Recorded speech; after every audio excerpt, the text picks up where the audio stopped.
Cuento infantil, marcadores discursivos, semana 32, quinto grado. Como siempre le recomiendo realizar una lectura despacio y las veces que sean necesarias hasta comprender el contenido y luego resolver cada una de las actividades. Comencemos. Unidad número 7. Redactamos informes. Actividad número 1. Vamos a leer el cuento del dichoso turista. Recuerden realizar la lectura varias veces, sobre todo porque lo que van a leer a continuación utiliza un lenguaje que a lo mejor no es familiar. Van a encontrar palabras como estas que he destacado aquí, en donde lo que van a hacer es tratar de comprenderlas o preguntarle a su maestro qué significa. Por ejemplo, de escápulas, en este caso quiso decir de esquipulas. Alcaraván, alacrán. Onde, dónde. Y así van a encontrar otras palabras que es necesario que se las expliquen, porque a lo mejor sin entender el significado no comprenderán la lectura. Ahora contestamos. Hacemos un listado de palabras que no conozcamos e indagamos su significado con nuestro docente. Todas estas palabras que ustedes desconocen las van a escribir y luego van a preguntarle al maestro qué significan, como las que les expliqué anteriormente. ¿Quién es el protagonista del cuento y cuál es su objetivo? El protagonista es un alfiler y el objetivo del alfiler es irse de turista. ¿Cómo logró el protagonista cumplir su objetivo? Viajando en una mariposa. Explicamos si el tipo de lenguaje que se utiliza en el cuento es el que utilizamos al conversar con familiares y amistades. Es un lenguaje informal cotidiano que algunas personas aún lo usan, pero ya no como lo presentan en el cuento. Entonces, por esa razón, hay palabras que no nos son familiares, algunas sí, otras no. ¿Por qué el cuento anterior es un cuento infantil y qué otros cuentos infantiles conocemos? Porque presenta elementos reales e imaginarios, objetos que hablan, en este caso, un alfiler, y es llamativo para los niños. Otros cuentos que a lo mejor ustedes conocen son Pinocho, Los Tres Cerditos, etc. Ahora veamos qué es el cuento infantil. El cuento infantil presenta una historia fácil de comprender en la cual aparecen elementos reales e imaginarios, entre ellos objetos que hablan. Este tipo de cuento es una historia que puede narrar aventuras o sucesos y a veces deja una enseñanza. El cuento infantil del escritor salvadoreño Salarrué se caracteriza porque utiliza ambientes cotidianos o familiares, en los que presenta a personajes que hablan con un lenguaje cotidiano que refleja la realidad salvadoreña de esa época. Ahora veamos las características del cuento infantil.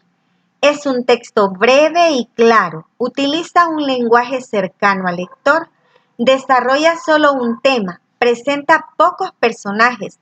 Una de sus finalidades es dejar una enseñanza. La estructura de un cuento infantil es la siguiente: inicio, nudo y desenlace. En el inicio se va a presentar a los personajes principales y se ubica la historia en un tiempo, cuándo y un lugar determinado dónde. Luego tenemos el nudo, que expone las acciones o aventuras que llevan a cabo los personajes mediante el conflicto de la historia. Y el desenlace, que presenta la parte final de la historia, es decir, refleja la solución del conflicto. Ahora contestamos, ¿qué características del cuento infantil encontramos en el cuento de la anticipación, el que leímos? Explicamos, identificamos la estructura del cuento, el cuento que se presentó en la anticipación, y luego hacemos un dibujo relacionado con cada parte de la estructura. Tenemos aquí las características que presenta este cuento. Es un texto breve y claro, utiliza un lenguaje cercano al lector, desarrolla un solo tema y presenta pocos personajes. Y aquí tenemos el cuento donde vamos a identificar su estructura, el inicio, el desarrollo que continúa aquí y el desenlace. Ahora vamos a hacer las imágenes. Esta sería la imagen del inicio, del desarrollo y el desenlace. Continuamos con la actividad 3. Marcadores discursivos. Un texto necesita palabras que ayuden a entender las ideas que plantea. Estas palabras son conocidas como marcadores discursivos, porque su función es ayudar a que las ideas del texto sean fáciles de comprender. Ejemplo, primero Juanita hizo las tareas, luego vio televisión y finalmente salió a pasear con la familia. Si lo dijéramos de la siguiente manera, Juanita hizo tarea, vio televisión, salió a pasear con la familia, no supiéramos el orden en el que realizó las actividades. Es por eso que se utilizan estos marcadores discursivos, primero, luego y finalmente. En este ejemplo, la función de estos marcadores es ayudar a entender el orden en que Juanita hizo cada actividad. Ahora vamos a leer el siguiente texto, Día de invierno. Realizamos la lectura despacio hasta comprenderla y luego vamos a contestar. Vamos a identificar los marcadores discursivos que están presentes en el cuento. Por ejemplo, luego y finalmente.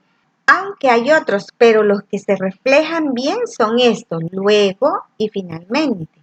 Ahora reflexionamos sobre la función de los marcadores encontrados. Estos marcadores, la función que están cumpliendo es indicar el orden de lo que hizo el conejo para evitar la lluvia. Y luego vamos a escribir ejemplos cotidianos en los que utilizamos este tipo de marcadores discursivos. Y aquí están los diferentes marcadores discursivos. De aquí pueden retomar para poner ejemplos claros. Por ejemplo, cuando su maestro o maestra inicia la clase, a veces dice antes de iniciar o antes de continuar o antes que nada. Ahí pueden poner lo que dice su maestro.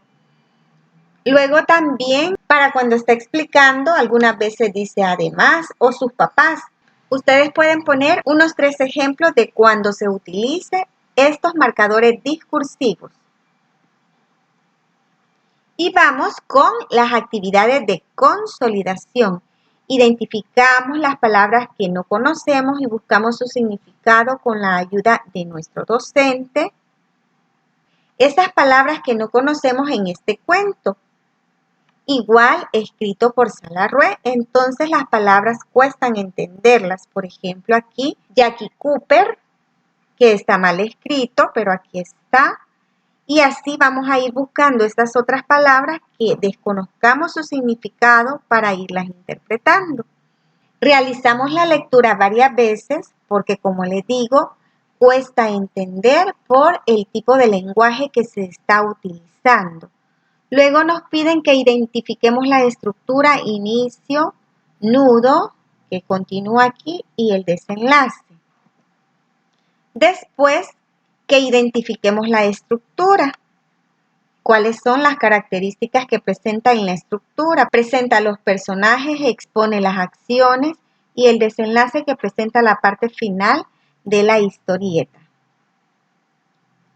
Y luego tenemos la tarea. En la tarea se nos piden que definamos qué es un adverbio y ejemplos de adverbios, como adverbios de lugar, adverbios de tiempo y adverbios de cantidad. Y con eso terminamos el desarrollo de esta guía. Que tengan un bonito día.